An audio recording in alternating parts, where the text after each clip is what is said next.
Good afternoon everyone. सो आज का हमारा टॉपिक रहेगा करंट अफेयर का। हम जनवरी मंथ के जनवरी 2024 के करंट अफेयर्स आज यहाँ डिस्कस करेंगे। ठीक है, सबसे पहले हम करेंगे इंपॉर्टेंट डेज एंड डेट्स। ठीक है, तो स्टार्ट करते हैं 1 जनवरी से। 1 जनवरी को क्या हुआ था? 66 DRDO फाउंडेशन डे था। ठीक है, DRDO एक्चुअली में क्या है? Defence research and development organisation. तो इसका 66th एनिवर्सरी कह सकते हैं आप।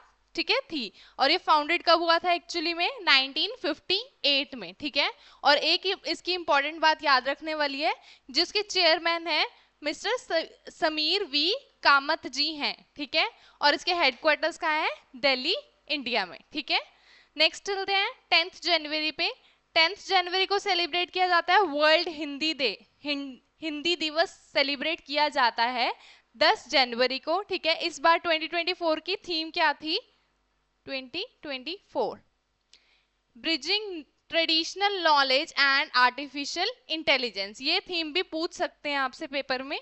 पेपर पॉइंट ऑफ व्यू से दोनों ही बहुत इंपॉर्टेंट है, रिवाइज कर लीजिएगा। ठीक, हाँ जी। उसके बाद आ जाता है 11th जनवरी। 11th जनवरी को क्या होता है? हर साल मनाया जाता है ये death anniversary of Lal Bahadur Shastri ji. ये हमारे लिए बहुत इंपॉर्टेंट पर्सन थे। ठीक है, इनकी जो है इस दिन डेथ हुई थी, तो उनके लिए हम ये सेलिब्रेशन किया जाता है हर साल।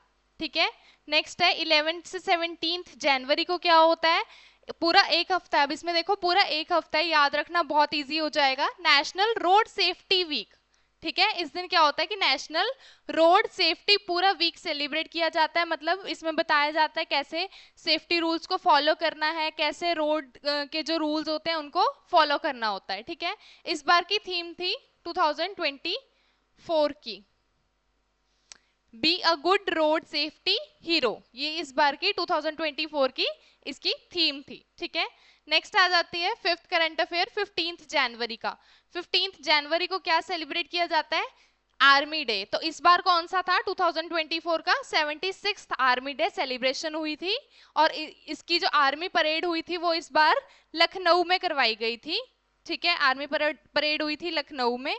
और ये सेलिब्रेट क्यों किया जाता है, इसका रीजन जानना बहुत जरूरी है। इस दिन ऑन 15th जनवरी 1949 में 15th जनवरी को क्या हुआ था कि हमारे फर्स्ट जनरल KM करियप्पा जी ने इंडियन आर्मी का चार्ज संभाला था। ठीक है, और फर्स्ट हमारे कमांडर ऑफ चीफ भी यही बने थे, commander in chief, and took charge of Indian army. ठीक है, ये इंडिपेंडेंस के बाद था। लेकिन 47 के 2 साल बाद हमें हमारे फर्स्ट इंडियन आर्मी के कमांडर इन चीफ मिले थे, जिनका नाम था जनरल KM करियप्पा जी। ठीक है, ये बहुत इंपॉर्टेंट है, याद रखना, आगे भी ये पूछा जाएगा। नेक्स्ट है 23rd जनवरी। 23rd जनवरी को मनाया जाता है पराक्रम दिवस, यानी कि वेलर डे। वेलर क्या होता है? बेसिकली कि बहुत करेजियस, जो मतलब कि नीडर होता है, बहादुर होता है, उनके लिए ये दिवस मनाया जाता है। तो इस दिन क्या था? 127th birth anniversary of Subhash Chandra Bose ji. मतलब इस दिन बर्थडे था नेताजी सुभाष चंद्र बोस जी का। तो इस साल कौन सा था? 127th। ठीक है, तो ये सेलिब्रेट किया जाता है 23rd जनवरी को।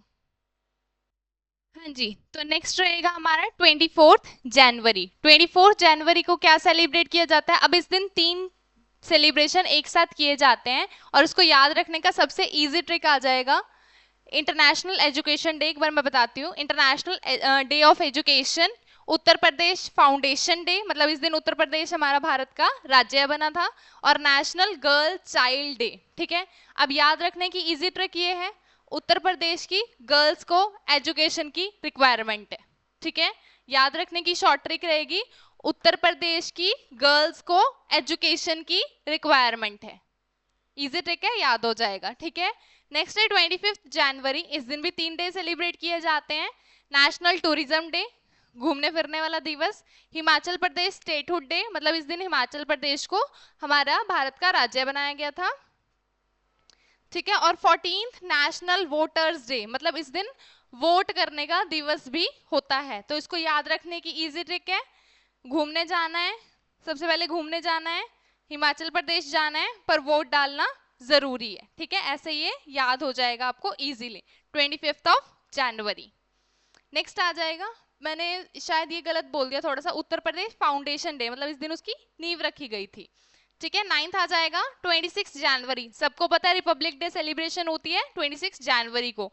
तो इस बार कौन सी थी, 75th, मतलब 2024 में हमने 75वां रिपब्लिक डे सेलिब्रेट किया है। ठीक है, इसकी जो ट्विन थीम थी, इस बार 2 थीम्स थी, ट्विन थीम, विकसित भारत एंड भारत लोकतंत्र की मातृका। ठीक है, ये 1 और ये 2, इस बार 2 थीम्स रखी गई थी, विकसित भारत एंड भारत लोकतंत्र की मातृका। क्लियर है? तो नेक्स्ट रहेगा 28 जनवरी। 28 जनवरी को क्या होता है हर साल, birth anniversary of Lala Lajpat Rai ji. ठीक है, इन्होंने भी बहुत बड़ा हिस्सा डाला था हमारे आजादी में। ठीक है, तो इनका उस दिन बर्थडे होता है, बर्थ एनिवर्सरी होती है, मतलब जन्म दिवस होता है। ठीक है, और इनको और क्या कहा जाता है, और किन नामों से जाना जाता है, Punjab Kesari and lion of Punjab, Punjab के शेर के नाम से भी इन्हें जाना जाता है, किन्हें, लाला लाजपत राय जी को। क्लियर? नेक्स्ट आ जाएगा 28 जनवरी ही, सेम डे पे ही के एम करियप्पा जयंती भी है। अभी मैंने बताया था first commander of chief of independent India के जो कमांडर इन चीफ थे के एम करियप्पा जी, उनकी भी जयंती होती है इस दिन। इनको भी कीपर के नाम से जाना जाता था, इनका ये पॉपुलर नाम है कीपर। ये जरूरी नहीं है कि इनका पूरा ही नाम आए, के एम करियप्पा जी ही आए, कीपर नाम से भी आपको करंट अफेयर में क्वेश्चन पूछ सकते हैं। ठीक है, नेक्स्ट है 30 जनवरी। उस दिन क्या होता है, मार्टियर डे या शहीदी दिवस। ठीक है, इस दिन शहीदी दिवस सेलिब्रेट किया जाता है, किनकी याद में, महात्मा गांधी जी की याद में, in the memory of Mahatma Gandhi ji. ठीक है, महात्मा गांधी जी की याद में इस दिन शहीदी दिवस सेलिब्रेट किया जाता है। ठीक है, अभी हमने किया था इंपॉर्टेंट डेज और डेट्स कौन सी होती हैं, मतलब कौन से दिन क्या चीज सेलिब्रेट की जाती है। ठीक है, अब हम करेंगे इंपॉर्टेंट अपॉइंटमेंट्स, किस किस को कहाँ कहाँ अपॉइंट किया गया है। ठीक है, तो फर्स्ट आ जाएगी मिस्टर जय शाह जी को रीअपॉइंट, मतलब कि पहले भी यही थे, अब दोबारा से इन्हीं को रीअपॉइंट किया गया, इन्हीं को अपॉइंट किया गया as ACC chairman for 3rd successive year. ठीक है, मतलब कि तीसरी बार दोबारा से इनको रीअपॉइंट किया गया है एसीसी के चेयरमैन के रूप में। एसीसी क्या है, एशियन क्रिकेट काउंसिल। ठीक है, तो इनको दोबारा से एसीसी का चेयरमैन अपॉइंट किया गया मिस्टर जय शाह जी को। ठीक है, नेक्स्ट आ जाता है senior IAS officer mister Vikasshil ji appointed as executive director of Asian bank, Asian development bank for 3 years.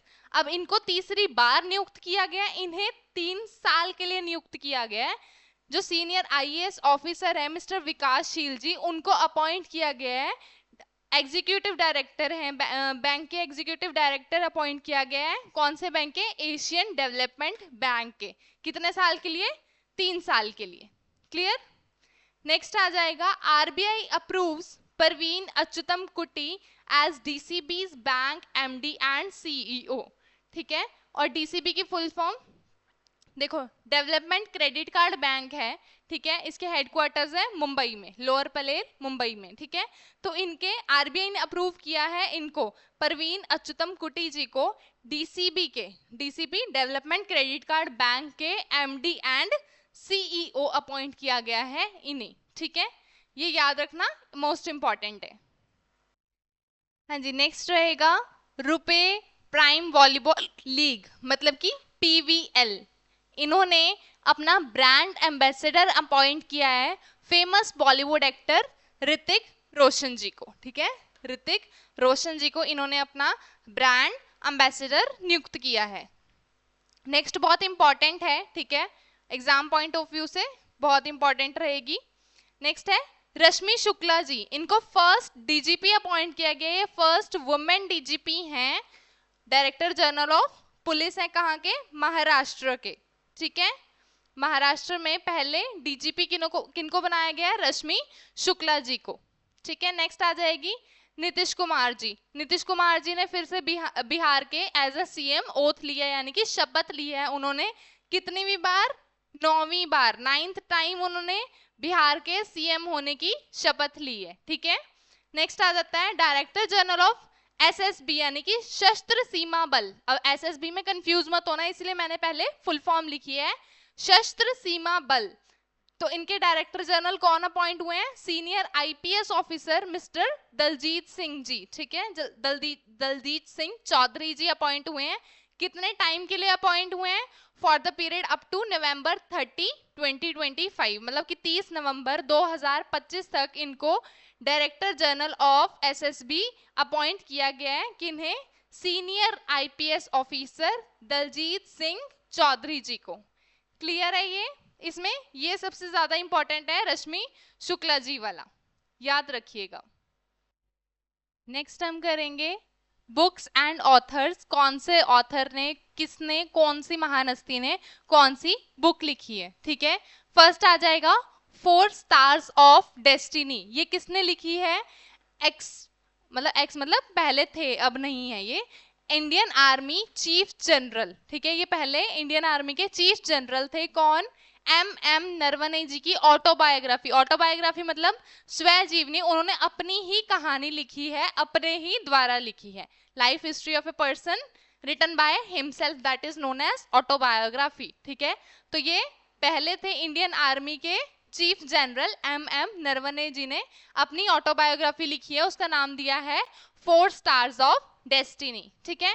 Next करेंगे, सबसे इंपॉर्टेंट है, मोस्ट इंपॉर्टेंट बुक है ये, वाई भारत मैटर्स। ये बुक लिखी है एस जयशंकर जी ने, जो हमारे एक्सटर्नल मिनिस्टर अफेयर हैं, ठीक है, जो हमारे बाहरी मुद्दे होते हैं, बाहरी मतलब इंटरनेशनल, वो वाले मुद्दे जो होते हैं, नेशनल मुद्दे जो होते हैं। तो वाई भारत मैटर्स जो बुक है वो एस जयशंकर जी ने लिखी है। ये मोस्ट इंपॉर्टेंट है, हर एग्जाम में पूछी जा रही है ऑलमोस्ट, ठीक है। नेक्स्ट लिखेंगे करेंगे हम जनरल वी के रिलीजेस बुक संस्कृति के आयाम। जो जनरल वी के सिंह जी हैं, इन्होंने बुक रिलीज की है, सिर्फ रिलीज की है, संस्कृति के आयाम, और लिखी किसने है? मनोरमा मिश्रा जी ने इस बुक को लिखा है, ठीक है। नेक्स्ट करेंगे केरला के गवर्नर जो हैं आरिफ मोहम्मद जी। केरला के जो गवर्नर हैं आरिफ मोहम्मद जी, उन्होंने एक बुक लॉन्च की है, राम मंदिर एक सजी विरासत, कुछ अनसुनी बातें, ठीक है। रिलेटेड टू राम मंदिर होगा, इसमें नाम से क्लियर हो रहा है राम मंदिर के रिलेटेड कुछ होगा, ठीक है। इसमें जो उन्होंने कुछ अनसुनी बातें जो नहीं लोगों के इतने ज्यादा ध्यान में आती हैं, उन बातों के बारे में इन्होंने लिखा होगा इस बुक में, ठीक है। इसमें से मोस्ट इंपॉर्टेंट रहेगी वाई भारत मैटर्स। तो नेक्स्ट है जया जेटली जी, इन्होंने एक बुक लिखी है inspiration for graphic design from India. ये उनकी बुक का नाम है, inspiration for graphic design from India. तो अब ये जया जेटली जी हैं कौन? इंडियन पॉलिटिशियन भी हैं। अब ये ग्राफिक से भी अपना रिलेशन रखती हैं, मतलब कि हैंडक्राफ्ट से या जो भी हम कुछ हाथ से चित्रकलाएं या हस्तकलाएं बनाते हैं उनसे संबंध रखती हैं, ठीक है। नेक्स्ट आ जाएगा union minister of labour and employment. कौन है? भूपेंद्र यादव जी, ठीक है। इन्होंने भी एक बुक लॉन्च की है जिसका नाम है एनर्जाइजिंग अ ग्रीन फ्यूचर। अब इसको याद रखने की सिंपल ट्रिक है, यूनियन मिनिस्टर है लेबर एंड एम्प्लॉयमेंट, अब काम देते हैं ये, ठीक है, लोगों को काम देने का काम करते हैं, एम्प्लॉयमेंट प्रदान करते हैं, लोगों को रोजगार प्रदान करते हैं। तो क्या होगा, जब रोजगार मिलेगा तो हमारा यूथ है, जो हमारा जनरेशन है, वो फ्यूचर है जो हमारा हरा भरा हो जाएगा। यही बोलते हैं ना कि नौकरी लगने के बाद तो फ्यूचर अच्छा हो जाएगा, हरा भरा हो जाएगा। तो उसी से याद हो जाएगा ग्रीन फ्यूचर, एनर्जाइजिंग अ ग्रीन फ्यूचर। किसने लिखी है? भूपेंद्र यादव जी ने। है कौन? लेबर एंड एम्प्लॉयमेंट के यूनियन मिनिस्टर, ठीक है। नेक्स्ट आ जाएगा, ये भी मोस्ट इंपॉर्टेंट है, ठीक है, बहुत एग्जाम्स में पूछी जा रही है ये बुक भी, कन्वर्सेशन विद औरंगजेब। कॉन्वर्जेशन मतलब बातचीत है औरंगजेब से, नॉवल बाय चारू निवेदिता जी। ये भी मोस्ट इंपॉर्टेंट बुक है, याद रखिएगा। नेक्स्ट है जस्टिस शिवराज पाटिल जी, इन्होंने अपनी ही ऑटोबायोग्राफी मतलब स्वजीवनी लिखी है, अपनी लाइफ हिस्ट्री लिखी है, अपने बारे में लिखा है। बुक का नाम है इनकी टाइम स्पेंड डिस्टेंस ट्रेवल्ड। ये भी मोस्ट इंपॉर्टेंट है, इनकी खुद की बायोग्राफी इन्होंने खुद ही लिखी है। क्लियर है? तो इसमें से ये वाला मोस्ट इंपॉर्टेंट है, याद रखना। तो नेक्स्ट हम करेंगे, अमित शाह जी ने एक बुक लॉन्च की है, असम्स ब्रेव हार्ट लचित बारपुखान, इनकी ये बुक का नाम है। और किसने लॉन्च किया? ये हमारे गृह मंत्री अमित शाह जी ने, ठीक है। नेक्स्ट करेंगे Gandhi a life in 3 campaigns, ये बुक का नाम है। Gandhi a life in 3 campaigns एक बुक का नाम है। किसने लॉन्च किया? ये written by MJ Akbar. MJ Akbar ji ने इस बुक को लिखा है। और एमजे अकबर जी हैं कौन? Indian journalist and politician, minister of state for external affairs. ये है minister of states for external affair, काफी महान हस्ती हैं एमजे अकबर जी, उन्होंने बुक लॉन्च की है, ठीक है। नेक्स्ट मोस्ट इंपॉर्टेंट है, मोस्ट कॉमन बुक है, बहुत अच्छी बुक है, रीड करिएगा, ठीक है। An uncommon love, the early life of Sudha and Narayana Murthy, ये इनकी ऑटोबायोग्राफी, इन्होंने खुद ही लिखी है अपनी कहानी। ये बहुत बेस्ट कपल हैं, ठीक है। +2 की बुक्स में भी इनके काफी अच्छे चैप्टर्स अवेलेबल होते हैं, ठीक है। ये बहुत इंपॉर्टेंट है, याद रखिएगा। नेक्स्ट है fertilising the future, Bharat march toward fertiliser self sufficiency, ये पूरा इनकी बुक का नाम है। ये पूरा इनकी बुक का नाम है। और लिखी किसने है? वाइस प्रेसिडेंट जगदीप धनखड़ जी ने इस किताब को लिखा है, ये उसके लेखक हैं। क्लियर? ये बुक का नाम याद रखना, fertilising the future, Bharat march toward fertiliser self sufficiency. Clear है? हाँ जी, तो नेक्स्ट हम करेंगे, और बुक का नाम है the book what if there was no Congress, the uncensored history of independent India. ये किसने लिखी है? ये बुक प्रियम गांधी मोदी जी ने इस किताब को लिखा है। ये पूरा इस बुक का नाम है इंडिपेंडेंट इंडिया तक, ठीक है। नेक्स्ट आ जाता है हिमांता बिस्वा जी ने एक बुक लिखी है, एक्चुअल में ये 3 वॉल्यूम्स हैं, उन्होंने इसके फर्स्ट वॉल्यूम को पब्लिश किया है, first volume of political history of Assam, जो कि है 1947 से 1971 के बीच की जो कुछ भी कहानी है उन्होंने लिखी है इसमें अपनी बुक में, ठीक है। तो इसके एक्चुअल में इसके 3 वॉल्यूम्स हैं, और हिमांता बिस्वा शर्मा जी ने इसके फर्स्ट वॉल्यूम को पब्लिश किया है। नेक्स्ट आ जाता है एक समंदर मेरे अंदर, ये बुक का नाम है। ये लिखी किसने है? संजीव जोशी जी ने, जो कि ब्रह्मोस एरोस्पेस डिप्टी के सीईओ हैं। संजीव जोशी जी, उन्होंने ये किताब लिखी है, ठीक है। इसके नेक्स्ट हम करेंगे कुछ जो डेथ्स हुई हैं जनवरी मंथ में, वो हम डिस्कस करेंगे, ठीक है। सबसे पहले उस्ताद राशिद खान जी, ठीक है, इनकी जो डेथ हुई है at the age of 55 years, मतलब ये 55 साल के थे जनवरी मंथ में, ठीक है। और उस्ताद राशिद खान जी थे कौन? फेमस हिंदुस्तानी क्लासिकल वोकलिस्ट, जो मतलब कि फेमस थे, बहुत ज्यादा ही महान हस्ती थे ये, ठीक है। और किसके लिए? हिंदुस्तानी क्लासिकल, मतलब जो क्लासिकल गाने थे वो गाया करते थे, ठीक है। और ये फेमस इसीलिए थे क्योंकि इन्हें पद्मश्री अवार्ड मिला है 2006 में, संगीत नाटक अकेडमी ऑनर मिला है 2007 में, और पद्म भूषण से सम्मानित किया गया है 2022 में, ठीक है। तो इनका जो है निधन हो गया है अब। नेक्स्ट है doctor Nitya Anand, who first discovered India's first contraceptive pill सहेली, dies at 99, ठीक है। तो जो थे डॉक्टर नित्या आनंद जी, उनका जो निधन हुआ है वो 99 साल की उम्र में हुआ है। और उन्होंने क्या डिस्कवर किया था?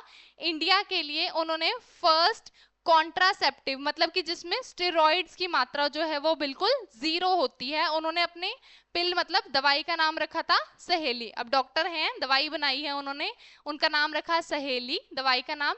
ये क्या होता है? एंटी प्रेगनेंसी पिल्स होती हैं ये, और इसके कोई भी साइड इफेक्ट्स जो हैं बॉडी पे नहीं होते हैं। और इनका निधन हुआ है 99 साल की उम्र में जब ये थे, ठीक है जी।